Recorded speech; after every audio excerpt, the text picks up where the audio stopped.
Baiklah pemirsa, belakangan ini kasus kebakaran di Kota Palembang kembali menjadi sorotan. Mulai dari kebakaran pemukiman padat penduduk hingga lahan kosong yang terjadi di berbagai titik. Semakin membuat masyarakat khawatir dan waspada, kondisi ini tentu menuntut kesiapsiagaan seluruh elemen, terutama dari Dinas Pemadam Kebakaran dan Penyelamatan Kota Palembang dalam merespon dan menangani setiap kejadian secara cepat dan tepat. Untuk membahas lebih dalam mengenai kondisi ini, kita telah terhubung bersama Kepala Dinas Pemadam Kebakaran dan Penyelamatan Kota Palembang, Bapak Mas Haikal. Assalamualaikum warahmatullahi wabarakatuh. Selamat siang, Bapak. Selamat siang. Assalamualaikum warahmatullahi wabarakatuh, Mbak Desi. Pak, terima kasih banyak sudah meluangkan waktunya untuk berbincang bersama kami di PAL TV. Terima kasih, Mbak. Baik, Pak, untuk mengawali perbincangan pada siang hari ini, seperti apa, Pak, gambaran umum kasus kebakaran yang terjadi di Kota Palembang saat ini? Kota Palembang sekarang suasananya panas, cuacanya panas. Beberapa hari ke belakang terjadi kebakaran di beberapa tempat, ada rumah, ada ruko, ada beberapa yang kendaraan. Tetapi kita sekarang mengantisipasi untuk kebakaran lahan. Ini biasanya pada musim kemarau hampir tiap hari dan tidak mengenal waktu ada beberapa kejadian kebakaran lahan ini, Mbak Desi. Iya, Pak, untuk kasus kebakaran itu sendiri penyebabnya apa, Pak? Terutama yang terjadi kebakaran di wilayah Kota Palembang. Kalau untuk rumah, ruko, atau di beberapa tempat itu korsleting yang biasanya, korsleting listrik. Tapi ada beberapa juga, ada yang kompor, tetapi kebanyakan hampir 80% itu korsleting listrik, Mbak.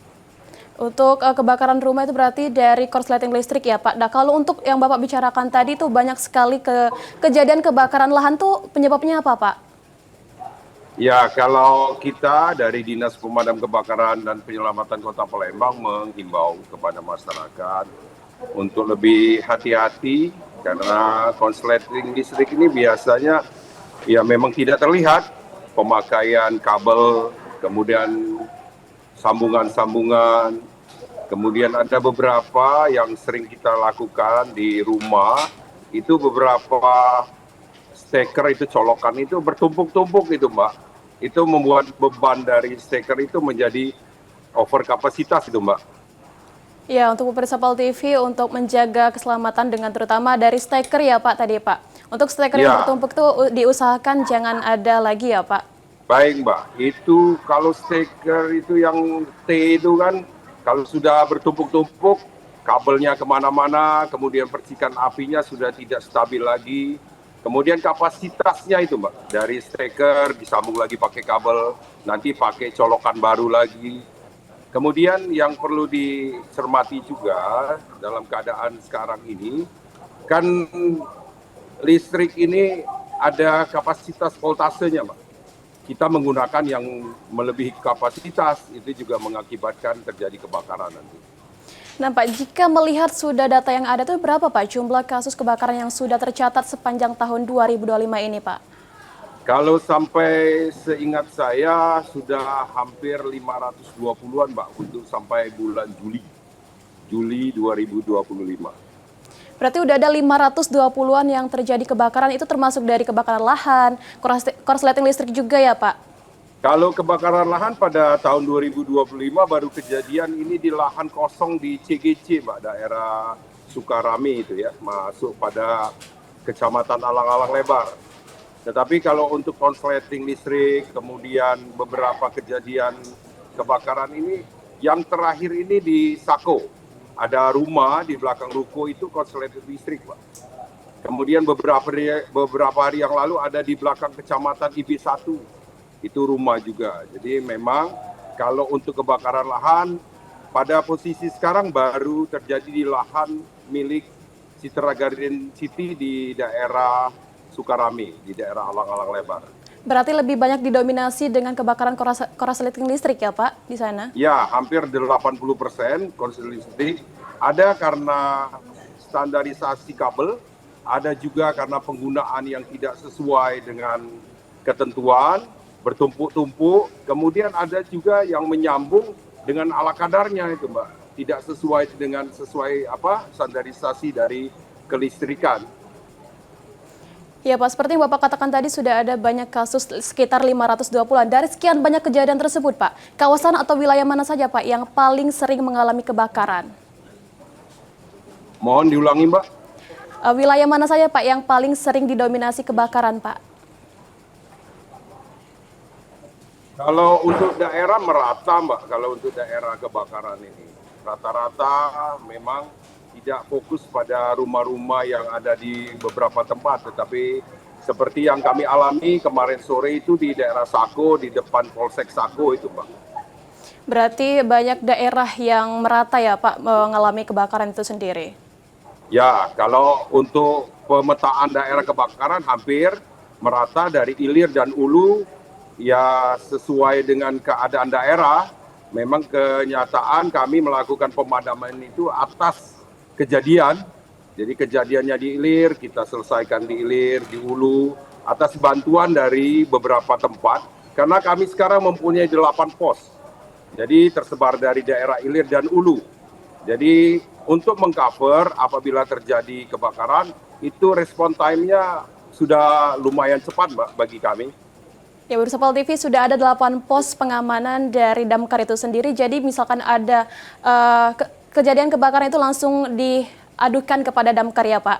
Ya Pak, ya Mbak Desi. Ini pada situasi yang sekarang kami ingin menyampaikan juga, sekalian kita sosialisasi, tolong masyarakat bisa memahami bahwa keadaan yang kami alami itu bukannya telat, tapi terhambat. Terhambat pada situasi lalu lintas, terhambat juga pada pemukiman. Kadang-kadang untuk mobil susah masuk, Mbak. Jadi kami gelar selang itu bisa sampai 5 sambungan, bisa sampai berapa sambungan. Tetapi kami tetap dengan semangat untuk melayani masyarakat.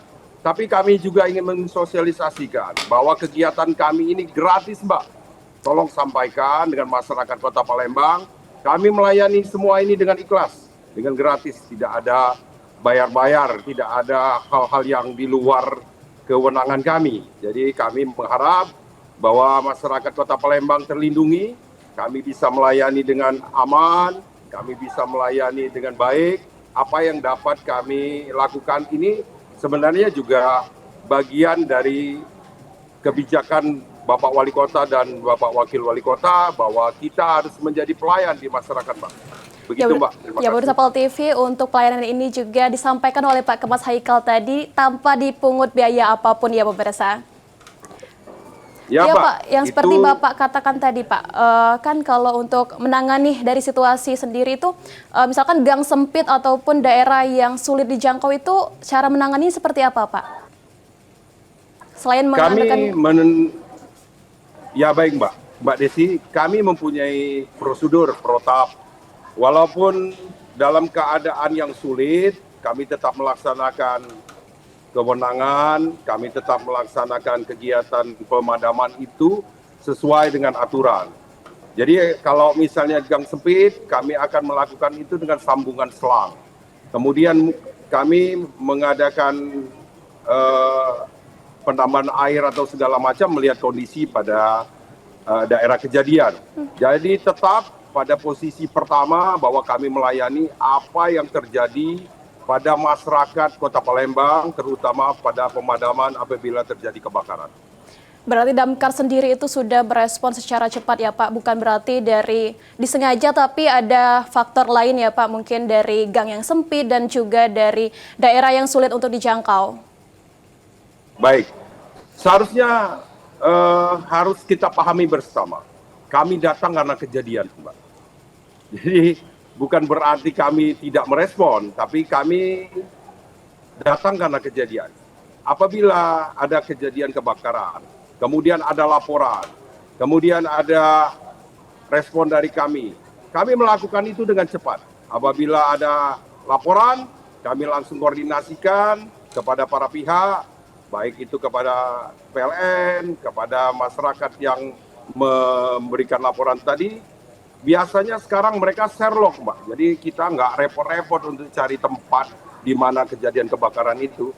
Jadi respon time kami itu bukan karena telat, tapi karena terhambat pada situasi-situasi di jalanan, situasi di masyarakat, karena kadang-kadang ketika kita melakukan kegiatan pemadaman itu, yang nonton banyak, Mbak. Kendaraan yang mengganggu itu banyak. Jadi mohon maaf, bukan berarti kami tidak melakukan itu dengan sigap atau tidak melakukan itu dengan cepat, tapi keadaan kadang membuat kami juga harus berpikir lebih cepat supaya apa yang menjadi kewajiban kami untuk melayani masyarakat dalam kegiatan pemadaman ini segera dilakukan dan api padam, masyarakat tenang, dan tidak terjadi kerugian yang lebih besar lagi, Mbak.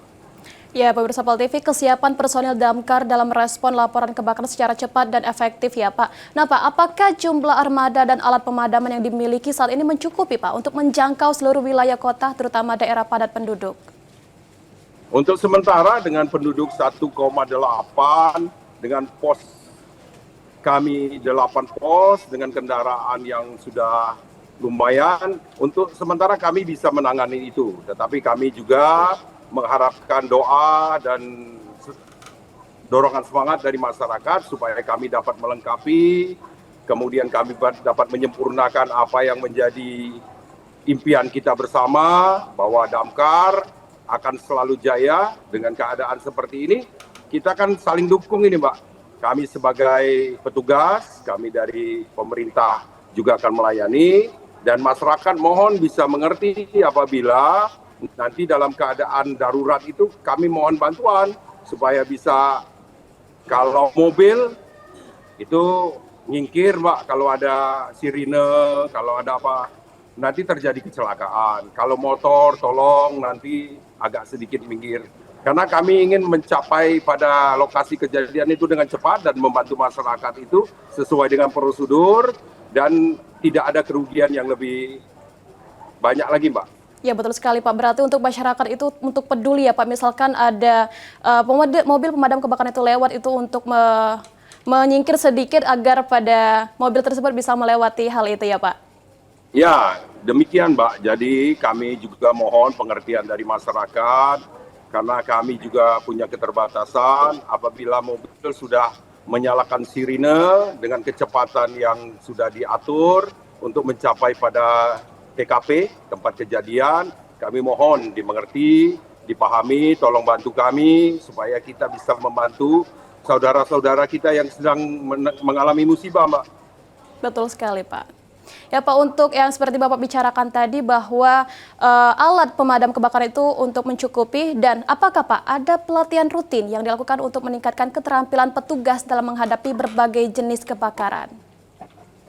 Baik, untuk kapasitas peningkatan aparatur kami selalu mengedepankan pada diklat-diklat, Mbak. Jadi secara diklat kejenjangan kami sudah melakukan pemadam 1, kemudian ada di rescue, ada di inspektur. Nah, untuk kegiatan kami sehari-hari dari orang-orang yang sudah dilatih itu menular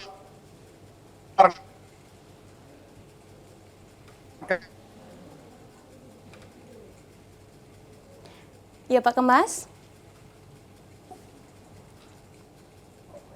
Pak Kemas, boleh dilanjutkan, Pak? Pak Kemas? Ya, gimana? Ya, Pak, boleh dijelaskan ulang, Pak, tadi bahwa tadi itu ada kendala dari sinyalnya sendiri. Ya, baik.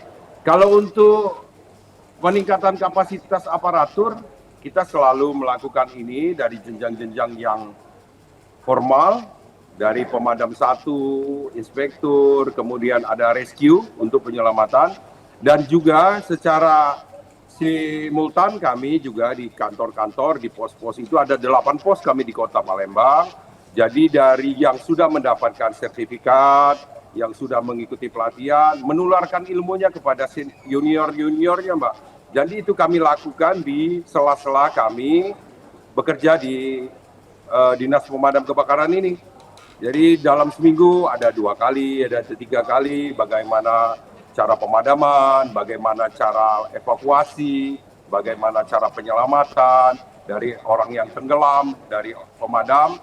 Kami sekarang juga memiliki ambulan, kami memiliki rescue, mobil rescue, Jadi berkat dari dukungan dari masyarakat kami bisa menyempurnakan Mbak dari apa-apa yang kami lakukan pada kegiatan pemadaman dan penyelamatan di Kota Palembang. Ya Pak Kemas, berarti udah banyak pelatihan yang dilakukan dalam melakukan pengantisipasi kebakaran ini untuk para damkar itu sendiri. Dan juga Pak, apakah Dinas Damkar ini aktif Pak melakukan sosialisasi ke masyarakat? Jika iya, dalam bentuk apa dan di lokasi mana saja yang biasa dilakukan Pak? Baik, kalau secara formal biasanya kami melakukan ini pada sekolah-sekolah. Jadi untuk tingkat dasar, TK, PAUD, mereka akan datang ke kantor kami. Beberapa pos kami ada 8, itu sering Mbak dikunjungi dengan anak-anak, dengan guru-gurunya. Itu jadi kami mensosialisasikan apa kegiatan pemadam ini dengan cara-cara mereka, dengan cara kanak-kanak.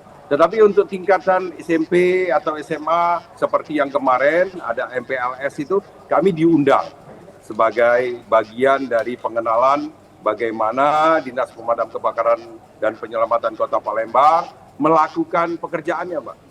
Jadi itu MPLS, kemudian ada juga di tingkat universitas, di perusahaan-perusahaan, kemudian dari dinas-dinas terkait seperti dari TNI, dari kepolisian, itu menjadi mitra kami, Mbak, kerjasama dan kami memberikan mentransfer apa yang kami bisa dan kami ketahui tentang pemadaman dan penyelamatan di Kota Palembang, Mbak.